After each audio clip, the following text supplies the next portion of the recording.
So the airports have been very busy. People trying to get out of South Florida ahead of the storm. Actually, some people still coming to South Florida, maybe to look after their property or to meet up with relatives. Or coming off a cruise ship. Or coming off a cruise ship and being sort of dumped here without any flights to take you away from South Florida. Hank Tester is at Miami International Airport. What's the scene there, Hank?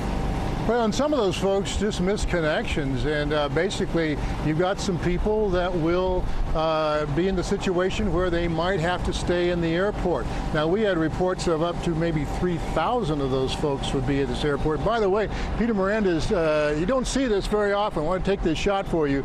That is the maintenance area there. It's always busy. I mean, there's planes everywhere. The airlines have moved a lot of planes out. But back to the basics here, the shelter situation. Is this going to become an ad hoc shelter for stranded folks?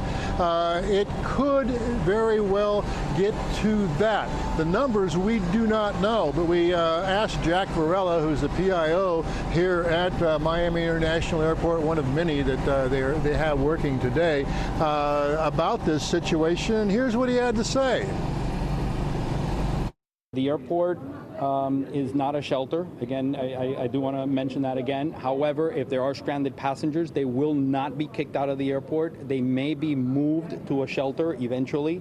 The airport does not close down. The general rule of thumb is if airlines, if there's wind speeds of more than 35 miles an hour, the airplanes will not fly. After 55 miles an hour, the tower shuts down. The airport, however, the terminals do not close. They still remain open. There will be some restaurants that will be open, a handful. I understand Dunkin' Donuts and Burger King are a few of the ones that are going to be open. But we will be open here, and we will not be shutting down or kicking passengers out of the airport. Okay, so that's the story on that one.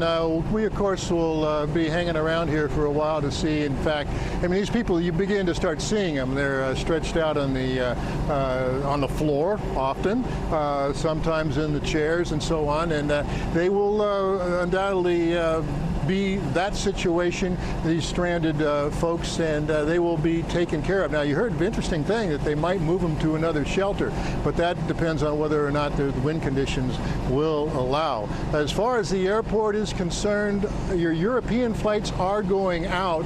Americans sending a plane to Dallas that may or may not be the last plane out for American. We're told by folks here at the airport that a lot of these airlines added extra flights to get people out of here.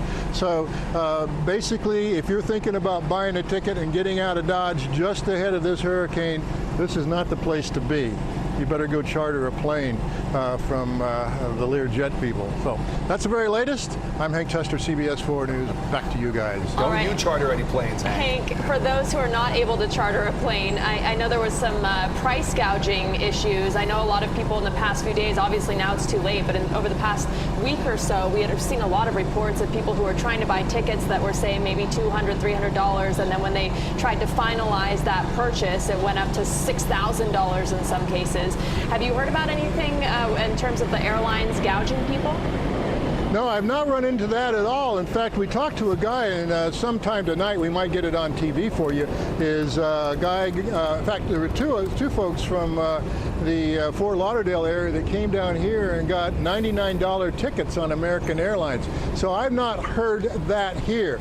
I've heard about it, and Kathy Rundle, the state attorney, talked about it in her press conference the other day, but she didn't get into real specifics. And I've not seen evidence of a ticket that says, $6,000 to fly to Tampa or something like that. So I've not run into it, but apparently it's out there, and the state attorney and the attorney for the state of Florida, Pam Biondi, Attorney General, she has also held press conferences and talked about it.